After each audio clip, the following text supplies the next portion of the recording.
Şimdi biz bugün ana hatlarıyla Doğu Türkistan Uygurlar ve şimdiki durum hakkında sizlere bazı bilgiler sunmaya ve fikir alışverişi yapmaya çalışıyoruz.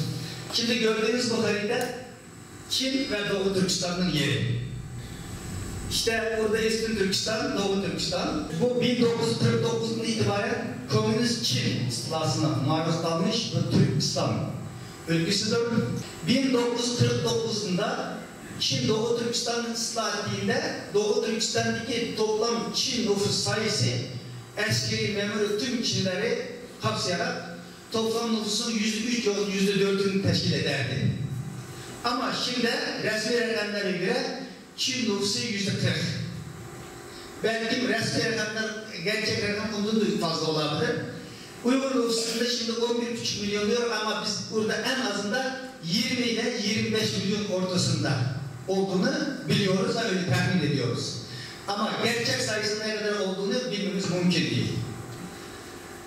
Şimdi 1949'unda Doğu Türkistan'ın Komünist Çin ıslah ettikten sonra Çin'in Doğu Türkistan'da hiç değişmeyen bir politikası vardı. Bu da asimilasyon politikası. Bu politikini bazı dönemlerde Çin çok şiddetli bir dönemde uygulamıştı.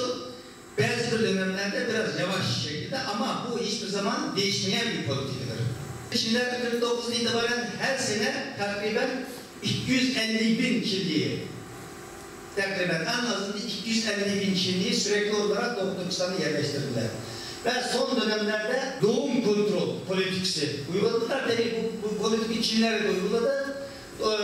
Oradaki Uygur, Kazak gibi Müslüman Türklere de uygulanmış bir durumda. Doğu Türkistan 1949 ıslah ettikten sonra oradaki Doğu Türkistan'daki Türk varlığı Çin için bir potansiyel tehdit olarak görülmüştür. Çin'in hiçbir zaman buradaki meseleyi barışçıl bir yöntemle çözme isteği olmamıştır. Uygurları, Kazakları, buradaki Doğu Türkistanlılarının asıl milletini burada düşman, Çin hükümeti düşman olarak görmüş ve hiçbir zaman Uygurların burada mevcudiyetini istememiştir. Sadece toprak ihtiyacı vardır. Biraz önce dedik, Doğu Türkistan'da %96 çöl falan ama bunların altı üstü hepsi zenginliklerle doludur. Zenginliklerle doludur. Onun için Çin için oradaki Türk varlığı bir tehdittir ama toprak ihtiyacı vardır. Çin'in asas amacı oradaki topraktır. Şimdi dediğimiz gibi 1955 senesinde atonom garanti edildi ama bu atonom sadece kağıt üstündeki bir atonom olarak görüldü. Doğu Türkistan hiçbir zaman bu atonomdan menfaat almış bir durumda değil. Sadece bunu bir iç sömürge olarak böyle bir iç sömürge olarak görmüştür. Şimdi bunlar Doğu Türkistan halkının ekonomik, kültürel, politik tüm hakları ve dini özgürlüklerin hepsi ıslanmış bir durumda. Özellikle 2001 September 11. Eylül Amerika'daki terörist olayından önce Çin hükümeti Doğu Türkistan Türk'ünün tüm faaliyetlerini bölücülükle ve dini aşırı fundamentalist radikalizmle yapmışlardır. Ama 11 Eylül saldırısından hemen bir gün sonra Çinler hemen şeysini değiştirdiler ve bir gün sonra tüm Uygurlar, Doğu Türkistanlılar terörist olarak ilan edildiler. 2003 15 Aralık ayında Çin hükümeti 4 yurt dışındaki Doğu Türkistan yani Uygur teşkilatını örgütünü ve 11 kişinin de terörist ilan etti dünyaya. Bunun ikisi de Almanya merkezli teşkilat. Biri de şimdiki Dünya Uygur Kongresi'nin bir önceki Dünya Gençlik Kongresi'ydi. Onun başkanıydım ben o dönemde. O biri de Doğu Türkistan İnformasyon Merkezi. Onun başkanı da şimdi Düsseldorf'ta Abdülcelil Karabaş belki tanıdığınız vardır sizde. Şimdi bu iki örgütü terörist örgüt olarak ilan etti. Biz Doğu Türkistan İslam Eylemi, biz Doğu Türkistan Kurtuluş Örgütü diye. Ve 11 kişinin terörist ilan etti. Bu 11 kişinin içinde ben 3. sırada olan bir teröristim. Evet. Ama hayatımda hiçbir silahla darbe dokunmamışım. Hayatımda bir bombini bile, gerçek bombini görmemiş bir insanım. Evet, sadece sinemalarını gördük. Çünkü bizde orada askeri eğitim de yasak. Biz Uygurlarda askerlik de almıyorlar. Evet. Öyle ama Çin 2003'te terörist ilan ettiyken daha bu sene Şubat ayına kadar Interpol'un kırmızı bülteninden aranmış bir insan. Evet. Ama 21 senelik mücadele sonucu bu Şubat ayında benim kırmızı bültenim şey yapıldı.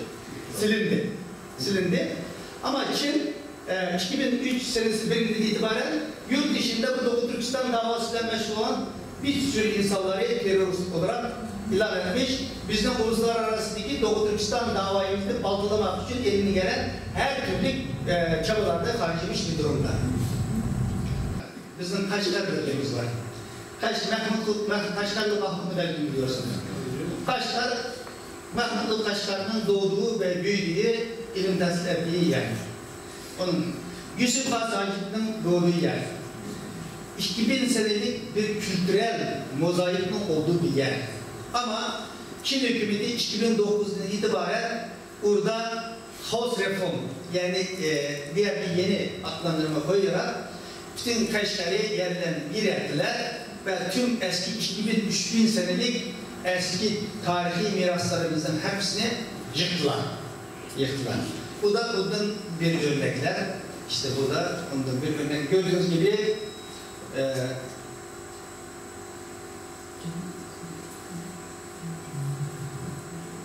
böyle binalar yapacağız diye bunlardan hepsini yok ettiler. Ve 2012 senesinde buna karşı biz uluslararası bir lobi çalışmaları yürüttük. Ve 2012 senesinde Avrupa Parlamentosu Strasbourg'da Kaşgar'ı böyle milli mirasları, medeni mirasları yok etmesinin durdurulması hakkında acil bir karar kabul ettiler. Ve o zaman kadar iş için geçmişti. %85 oradaki tarihi 2-3 senelik izlerden hepsini Çin hükümeti yok ettiler. Şimdi Çin anayasasına göre ve özellik anayasasına göre Uygur dili oradaki resmi dildir ve birinci dildir Doğu Türkistan'da. Hala bugün de öyledir. Yasaları. Ama dediğimiz gibi Çin'de hiçbir yasalar yürürlüğe koyulmuş değildir.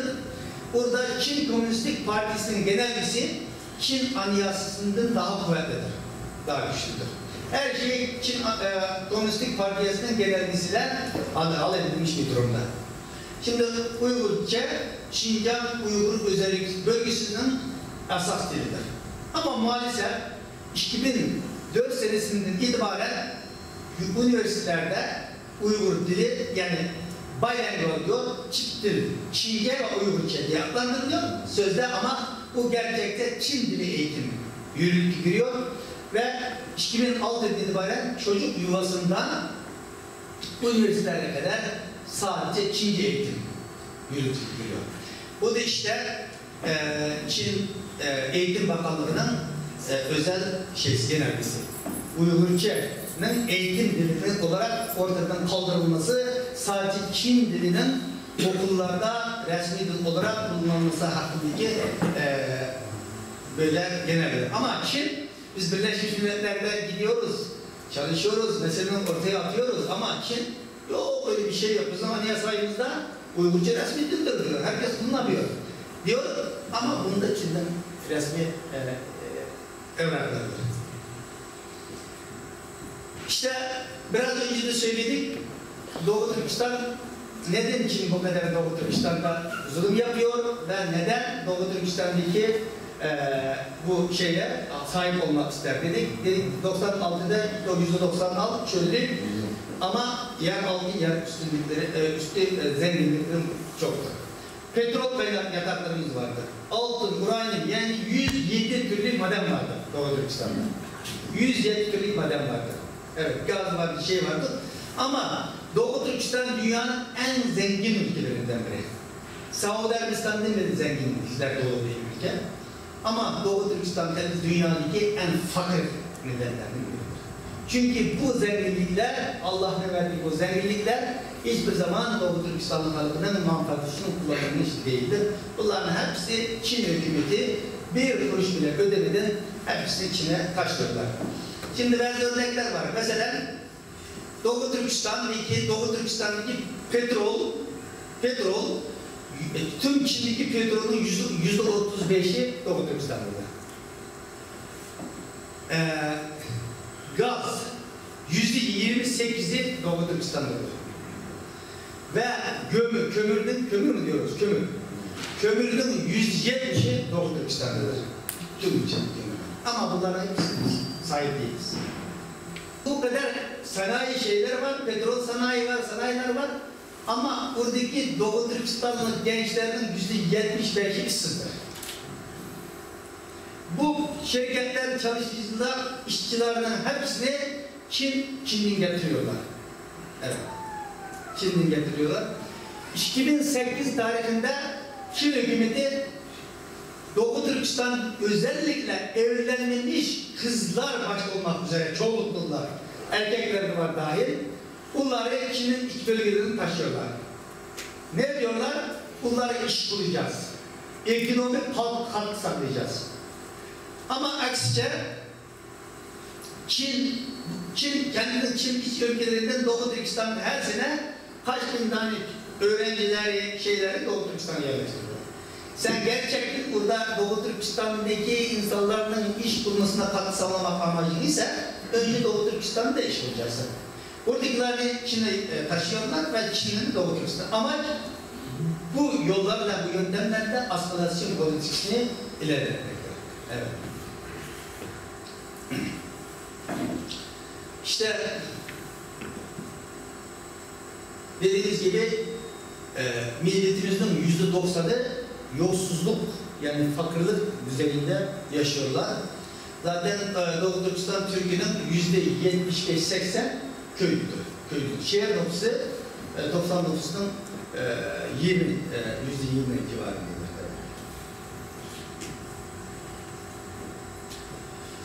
İşte böyle bir baskılardan dolayı sürekli alda yurt dışına yani burada devamlı olarak mesela 2014-2015'in itibaren bir senelik 6 aylık böyle şiddetli tutuklamalar, böyle politikalar yürütüp koyduğu zaman ve 2009-2012'de olan bu katliamdan sonra bir sürü insanımız değişik yollarla yurt dışına aşmış durumda.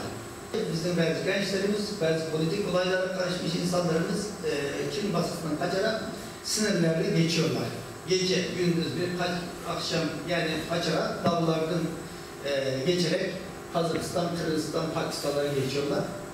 Ama bunlar buradan kaçıp da buraya ulaştıktan sonra onun polislere yapılıyorlar bunları.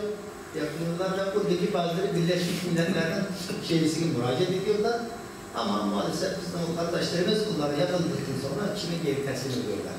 Ve Çinlerin de bunların cezası idamdır. Böyle şeyler çok yaşıyor. Şimdi Uluslararası Af Örgütü'nün belirlenmiş raporlarına göre 380'den fazla insanımız Çin'e kadar değişik komşu ülkelerden Çin'e geri verilmiş. Bunun birçoğu da idama mahkum edilmiş durumda. Ama 2014 tarihinde Nisan ayında 400'den fazla Doğu Türkistanlı, içinde çocuk hanımlar var, 2 aylık çocuklar bile var. Bunlar burada yakalanıyor. Tayland polisi tarafından yakalanıyor. 2015 7 Temmuz günü Çin'e geri veriyorlar. Biz ertesi gün burada belki bazı arkadaşlarımız burada olabilir. Buradaki Tayland Büyükelçiliği'nde de bir yürüyüş, protesto yürüyüş yapmışlar. Yönetim gelerek. İşte böyle siyah giydirerek, üstüne örterek getiriyorlar bu insanları. Şimdi 2015 tarihinde oluyor, şimdi 4 sene oluyor buna, 4 sene oluyor. Onların ne olduğu, hayatta ölüm kaldığı bilemiyoruz, hiç karar alamıyoruz.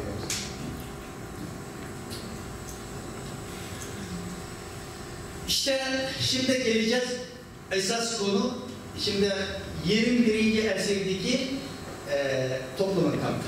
yani zamanında Nazi Germanyası'nın Yahudilara yaptığından daha kötü, daha vahimli olan bir olay Doğu Türkistan'da devam etmektedir. Şimdi 2016 tarihinde 2016 Ağustos ayında Çin'in Tibet'teki parti sekreteri Çin Kelgo diye bir eli kalı cellat var. Bu 2014, 2015, 2016 tarihinde Tibet'te çok katlı kollu bir siyaset yürüttüğü için orada da Tibet'te çok insanların canını yaktığı için belki hatırlıyorsunuz 2015-2016 senelerinde Tibetliler dünyanın kendisini yakma eylemi gitmişti. Toplam 160'tan fazla Tibetli kendisini yakmışlardı. Yani başka bir çare bulamadı. Yakmışlardı. Bu celladı 2016 Ağustos ayında Doğu Türkistan'a parti sekreteri olarak, parti başkanı olarak tayin ettiler. Bu Tibet'te kullandığı yöntemleri daha ilerlemiş bir durumda. O Tibet'te kazanımları Doğu Türkistan'da uygulayarak şiddetli bir politik uyguluyor. 2016 Ağustos ayında itibaren. Bunun ilk yaptığı işini görüyor musunuz? Tüm yerlere polis gözetim şeyleri kurdular.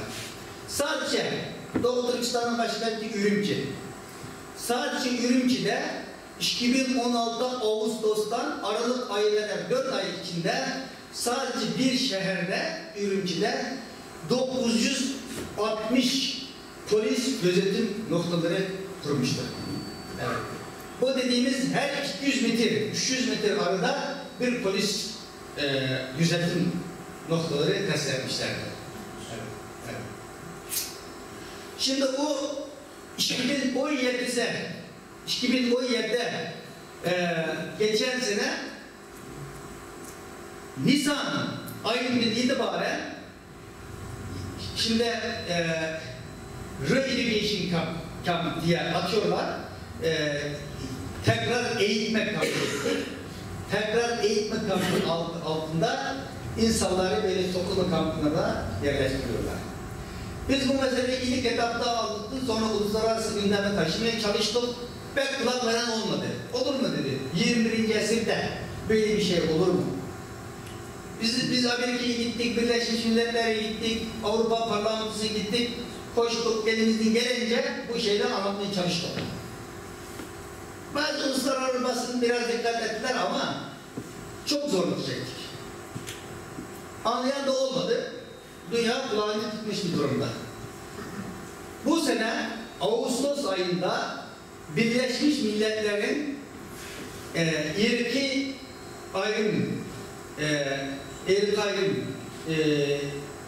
ayrımcılık komitesi Çin raporunu incelediler. Çin'den 49 kişilik bir heyet geldi. Biz de oradaydık. Dünya Kongresi olarak Birleşmiş Milletler'de birkaç ay lobi çalışmaları yaptık.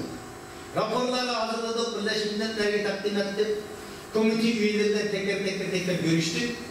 10 Ağustos tarihinde Birleşmiş Milletler'de Çin'i sorguya çektiler. Bu konuların hepsini ortaya attılar.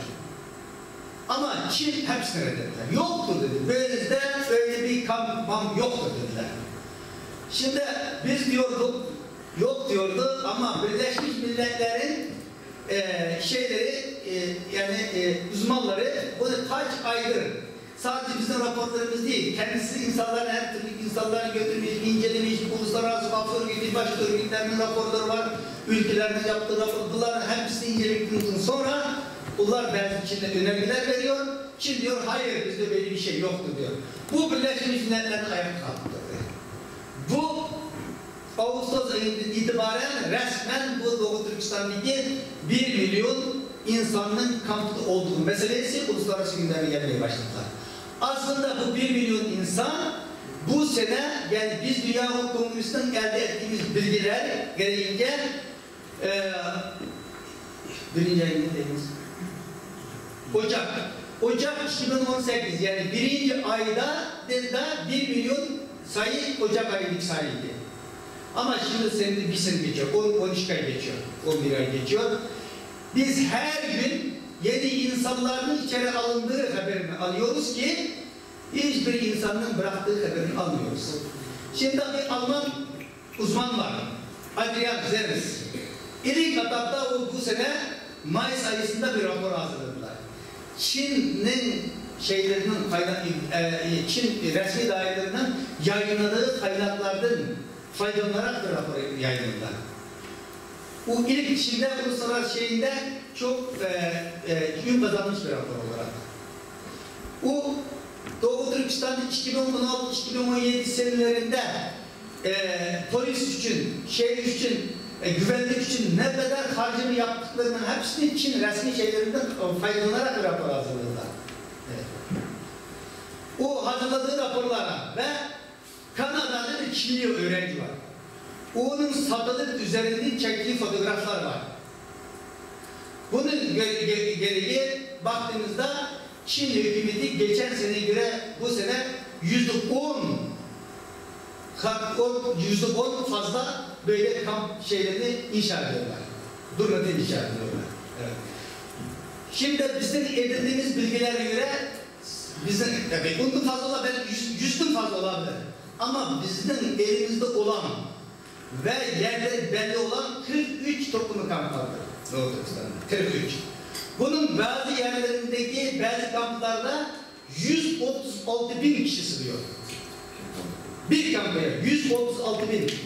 Yani hemen Ürümçi'nin yanında Davançın diye bir yer var. Buradaki kampaya 136.000 sığdırabilen kapasitesindeki bir kamptır. Evet. Bunları uluslararası uzmanlar hesap yapıyorlar. Çünkü satılıkların 2016-2017 çektiği satılık şeyler var. Bunlara şimdi baktığı zaman onun birkaç kat arttı. 2016 senesinde aynı kampta ne kadar insan olduğu bunları hesap yapıp şimdi bu sayının 3 milyon olduğu kanaatindeyiz. Evet. Bunu biz diyoruz. Uluslararası uzmanlar diyor, uluslararası kuruluşlar diyor. 3 milyon. Tabii Kazaklar da var. Kazak Kırgız, Kazak Uygur burada, Müslümanlar.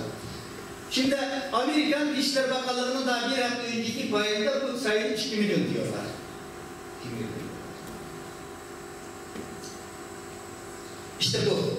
İnsanlar bu kamplarda birbiri. Şimdi oradan haber almamız mümkün değil. Haber almamız mümkün değil. Sadece bazı şeylerden Çin hükümeti bazı yanlışlıklarla bazı fotoğraflar yayınlıyor. Bazı satılıktan bazı fotoğraflar çekiliyor. Bunlardan ancak böyle şeyler elde edebiliyoruz. Ama gerçekten toplum kampının içinde neler cereyan ediyor? Bunu bilmemiz mümkün değil. Bunu bilmemiz mümkün değil. İşte bu kampların satelit fotoğrafları. Evet. Ne kadar büyümüş olduğu şimdi bunların hepsi kamp insanları şey yaptığı böyle inşa edilmiş şeyler. Evet. Şimdi dediğimiz gibi kampların içinde ne olduğunu bilmemiz mümkün değil. Kampların sırtında ne olduğunu bilmemiz mümkün değil. Ben memleketten ayrıldığım 24 sene oluyor. 24 sene oluyor. Ben 94 senesinde memleketten ayrıldım mecbur. Burada öğrenci hareketlerine liderlik yaptım. Üniversitede kaldık, okuldan attılar beni derken Türkiye'ye geldim. 2 sene Türkiye'de master'ımı yaptım, 96 Almanya'ya iltica ettim. Şimdi Almanya'ya 22 senedir Almanya'da yaşıyorum, 24 senedir yurt dışında yaşıyorum. 24 senedir ben anne babamı göremiyorum. Evet. Ben hanımım 3 aylık hamileyken memleketten ayrılmak zorunda kaldım. Ben kızımı 3,5 yaşında Almanya'ya geldikten sonra görebildim.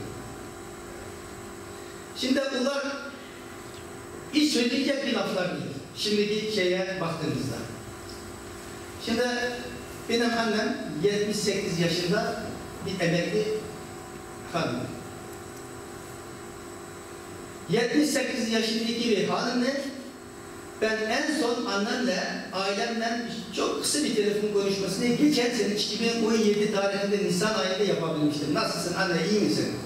Tamam çocuğum, bundan sonra bizi arama. Son lafı da olmuştu. Son lafı da öyle olmuştu, oğlum bizi arama. Evet. 2003 senesinde bir terörist olarak ilan edip de gazetelerde, televizyonlarda yayınladığı bile annem böyle bir laf söylememişti. Ama geçen sene durumun çok vahim olduğunu anladık. Zaten bunlara bir iş gelmesin dedik, bir elimizde bir şey gelmiyor, aramadık. Bu sene Haziran'da aradan 14 ay geçtikten sonra bir gün haber alıyorum. Bu haberin de memleket içinden akrabalarımdan almıyorum. Hemen de Avustralya'daki bir arkadaşım arıyor. Ailemden temasın var mı kardeşim? Vallahi yok. Bir seneden fazla oldu. Anlamını kaybetmişsin. Evet. Haziran 12'de Ramazan ayında bu sene anlamını kaybettiğim haberini aldım. Uluslararası basın aradı beni. Böyle bir haber aldım. Ben de böyle bir haber aldım. Nedir? Hastanede miydi? Evde miydi? Kampı bilemiyorum ki. Bilemiyorum. Bilemiyorum bu dedi. Ondan sonra uluslararası basın şimdi gibi aramışlar, şey yapmışlar. Aradım 3 hafta geçtikten sonra uluslararası basından benim annemin 78 yaşında olan bir hanımefendini yakalamışlar. Bu toplumu kampa koymuşlar. Evet. Ve bir sene sonra da orada ölüyorlar. Evet. Şimdi hiç olmasa ben 25 senenin anlamını göremiyorum. Ama biz inanmış insanlarız. Bu dünyayı göremedik, bu dünyada ahireti göreceğiz. Öyle inşallah. Bu sadece benim başımdaki bir kısmet değildir. Evet. Şimdi hiç olmasa şimdiki Doğu Türkistan'daki bu durumda insanlar öldü mü kurtulur kendisine en azından. Bu dünyada rahat uyar. Böyle teselli ederiz kendimizi. Ama benim 90 yaşında olan bir babam var. Kendisi tuvaletlere gidemiyordu.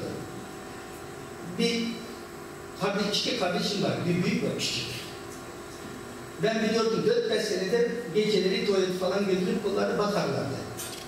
Ama benim küçük kardeşimin geçen bu toplum kampı yeni başladığı zaman içeri almışlar, haberim vardı. Büyük abim de profesör. Onu da bu senenin başında içeri almışlar. Vallahi benim de her düşündüğüm babam kim bakar acaba? Ya haber alamıyoruz, nasılsın baba diye soramıyoruz. 21. asırda yaşıyoruz. İletişim bir daha bırak yaşıyoruz. Haber alamıyoruz. Belki annem bakıyordur. Düşünüyordum ama sonra annemin de bir sene önce içeri alındığı haberini duyunca şimdi aklım babam kim bakar? Kardeşim, abim içeride. Annemin şey aldığını göre 78 yaşındaki bir bayanı akraba hiçbir şey kalmadı diye. Herkes içeride. Anlamı geliyor. Evet. Şimdi 90 yaşındaki babam ayak mı? Öldü mü? Nerede bilemiyorum. Yani şimdi bir akrabayınızın kim sordu, ben daha 2 kere önce Japonya'ya gittim, Tokyo'daydım, bir uluslararası katılmakçı. Orada haber aldım, abimin 20 sene hapsiye yapmışlar. Hiç olmazsa 20 sene hapside diye ben bunu da seviniyorum yani. Haber alabildim diye, bakınız. Abim 20 sene içerideymiş de seviniyorum, haber alabildim diye. Ama bir üzen şey, babamın hayatta olup olamadığını öğrenememek. Bu insan. Yani biz de insanız. Bizde bu kadar bir kalıp vardır. Buna sadece bizdeki kalıp dayanır. Bizdeki kalıp dayanır. Ben bunları sadece benim ailem için değil, burada yurt dışında Almanya'da 1500'e kadar Doğu Türkistan'dayız. %99'da aynı kısmetlere. Benim işim, ben bir Dünya Kurtuluşu Başkanı olarak 24 saat ben memlekette neler olup bitiyor, neler yapabilecek, bunun peşinde koşan bir insanım. Böyle olmasına rağmen ben ailemden bile haber alamıyorum. Ama diğer insanlar nasıl haber alabilsin ki? Evet. Biz bir 21. asırda yaşıyoruz ama böyle bir kısmetlerle karşı karşıya kalmış bir durumda. Evet.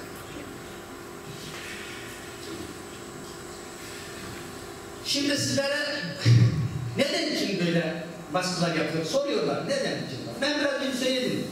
Şimdi Doğu Türkistan'daki meseleyi halletme gibi bir niyeti yoktu. Sadece toprak ihtiyacı var. Şimdi Türkiye'de bu projenin bir bölümü olarak bereket geçiyor ama yıllar geçtikten sonra bunun çok tehlikeli bir proje olduğunu ancak anlar.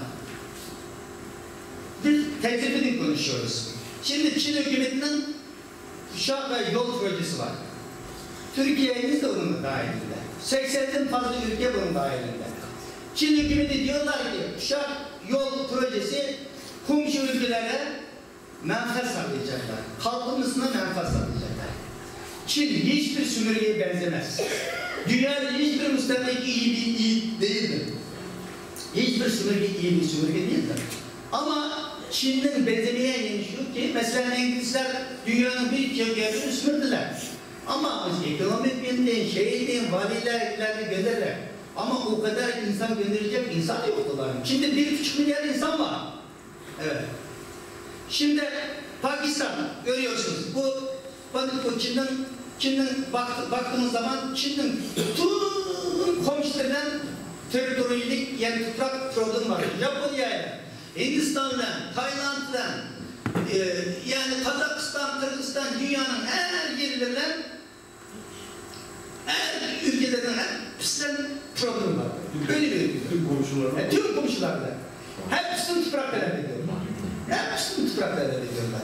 Yani Kuşak Yol Projesi'nin aslında Çin hükümetinin kendi teritoriyasını, kendi toprağını genişletme politikasıdır. Resmen müstemlik politikasıdır. Evet. Şimdi bu projenin en önemli şeysi Doğu Türkistan'dan geçiyor.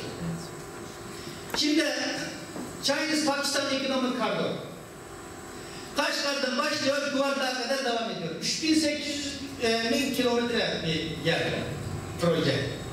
60 milyar dolarlık bir proje. Şimdi Pakistan yavaş yavaş almış durumda. Ne yaptı? Çinler Pakistan'da biz 60 milyar para vereceğiz dediği zaman herkes sevinir. Ama bunu verdikten sonra yol yapacağız, şey yapacağız, demir yol, otoban, şey yapacağız diyor. Sonra yavaş yavaş burada bir sürü insan işsizken Çinliler kendi işçilerini getiriyor şirketlerine. İşçileri getirdikten sonra bu şeyler var da buralarda bu Baluçistan biliyorsun Baluç. Bunların da burada bağımsızlık hareketleri var. Burada Sintler var. Burada Sint. Bunlarda bu şeyleri menfaat. Bunların şeylerine burada da bir sürü zulüm şeyler var. Ondan dolayı bunlar zaman zaman Çin şeylerini, çalışanları, işçileri görev alıyorlar. Evet. Ondan dolayı Çin'e diyorlar Pakistan'a sen bizim işçilerimizin can güvenliğini temin etmen lazım. Sonra bir Çinli işçini korumak için 5-6 tane Çinli Pakistan askeri polis seferber ediyorlar. Bu da Pakistan'a bir sürü masraf oluyor. Şimdi o demek güçlenmedi belki geçen birkaç ay önce şeyde de bir Çin konsolosluğunda patlama olduğunda Çin'e diyor yok siz benim buradaki can güvenliğini sağlayamadınız ben buraya kendi askerimi göndereceğim. Evet. Şimdi kendi askerlerini göndermeye, polislerini gönderiyor Çin'lere ve burada da Gilgit var. Gilgit'te şimdi Çin'den 10 bin tane asker var. 10 bin tane asker, Çin askeri buraya yerleşmiş durumda. Yani Çin'in asas amacı budur. Biz bunu senelerde söylemeye çalıştık, anlıyor, şimdi anlıyor. İş geçtikten sonra. Şimdi bizim Kazakistan, Kırgızistan'ın komşu kardeş cumhuriyetlerimiz var. Çin bunlara maddi destek vereceğiz dedi. 96 senesinde Şanghay Örgütü diye, Şanghay İşbirliği Örgütü kurdular. Bu örgütün asas amacı Doğu Türkistan Milli Hareketi'ni yok etmektir yurt dışındaki. Asas amacı budur. Rusya ile Çin kurdular. Rusların amacı Çeçenistan'ı yok etmek. Çin'in amacı Doğu Türkistan Uygur Hareketi'ni yok etmek. Evet.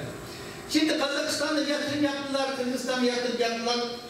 Şimdi Kırgızistan'da geçen 10 sene içinde Çinlilerin Kırgız kızlarıyla 90 bin evlilik yapmış. Evlilik yaptıktan sonra 90 bin Çinli Kırgızistan vatandaşı olmuş. 90 bin Çinli. Evet. 2,5 milyonluk bir nüfus. Şimdi 90 bin Çinli, onun da çocuğu oluyor. Çinliler hemen ertesi gün kendi akrabalarını getirdi. Şimdi Kırgız halkı uyanmış, olmuyor. Şimdi uyanmaya başladı. Bunları biz 10 senedir söylüyoruz. Bakınız böyle. Yani dinlemiyorlar. O çok iyiymiş bu insanlar. Böyle bize para getiriyorlar ama şimdi Kazakistan'da da böyle. 200.000 tane Çinli yerleşmiş bir durumda. Evet. Vatandaş olmuş bunlar. Bir şey yapamayacaksınız. Evet. Böyle bir durumda şimdi Çin para verdi. Bu parayı, bu kredinin şeysini ödemesi lazım. Sürü doluyor şimdi. Kazakistan, Kırgızistan'da verdiği kredisinin sürüsü doluyor. Kazakistan, Kırgızistan'da bunu ödeyecek para yok. Ki diyor tamam önemli değil. Siz bana tüfrak veriniz diyor. Evet. Veremiyorsunuz tüfrak veriniz. Yani böyle yavaş yavaş şeyleri böyle kazanmaya çalışıyorlar. Bunun için Doğu Türkistan, Çin'in bu kuşak yol projesi için stratejik öneme sahip bir yerde. Buradan geçiyorlar. Çin kaç milyon dolar para harcıyor buna. Demek bu projenin sağlamlığı yürümesi için orada bir problem olması lazım. Bu problem nedir? Uygur problemi. Doğu Türkistan problemi. Demek burada Uygur varlığını yok ettiği müddetçe bu proje sağlıklı yürüyecekler. Onun için bu proje, yol kuşak projesi dünyanın için yani 21. yüzyılda dünya için bir babadır. Evet. Bunu dünya anlaması lazım. Türkiye'de de para kredi verdi. Ben bilmiyorum, ekonomist değilim ben. 2,5 milyar yol yapacaklarmış. Ama bunu ne para verdi? Dolar vermemiş için. Çin parası, yuan vermişler. Ne demek? Yuan dünyada Çin'de başka yerde kullanamazsınız bunu. Demek Türkiye Çin'den bu 2,5 milyar yuan'e Çin'den mal alacaklar. Yani o para yani Çin kendi mallarını satacaklar. Böyle bir kar kazanacaklar. Evet. Evet, bu bizim yayınladığımız rapor, dünyanın uyarma kaymacıyla, şimdi şeylerinden. Evet.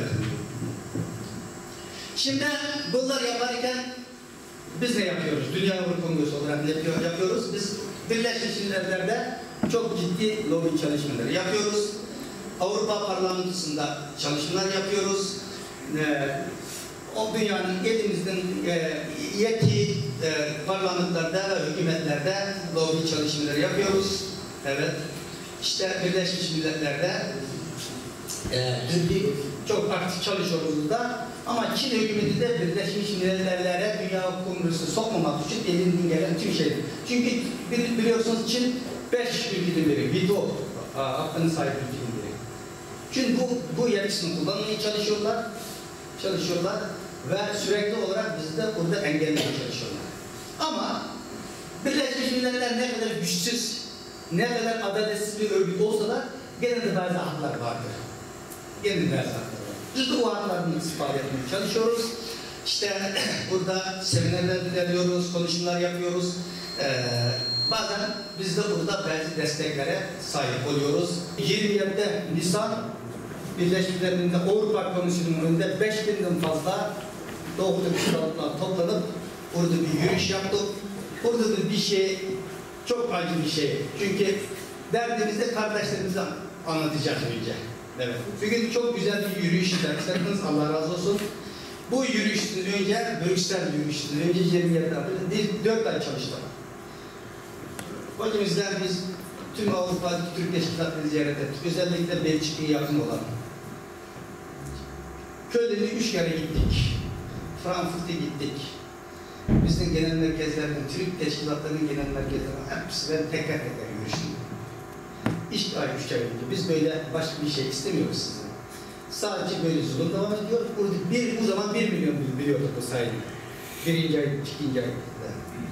Biz 2 ay sonra bir yürüyüş yapacağız. Avrupa Komisyonu'nun önünde bize sadece insani destek veriniz. En azından 72.000 kişi. Biz çünkü 10.000 kişinin alıyoruz. Bütün Avrupa'daki Doğu Türkistanlıların sayısı, çoluk çocuk hanım hepsi 10.000 çıkmıyorlar. Bizi de çünkü sizlere güvenerek böyle hareket yapıyoruz. Tamam biz yapacağız diye. 2-3 kere gittik. Ama acı gerçek budur. 100 tane Türk kardeşimizi verdik. 5.000 kişiyi topladık. Ama bunun içinde 100 tane kendi kardeşlerimiz, soydaşlarımız yoktu. 100 kişi yoktu. 4 saatlik yürüyüşe Avustralya'da 25 saat uçakla kaç bin dolar para harcayıp insanlarımız geldi. Ama belki bir yarım saat içerisinde gelemeyen insanlarımız var. Allah sağ olsun, ıslah etsin diyoruz. Böyle şeyler karşı. Teşekkür ederim. Güzel, sağ olun.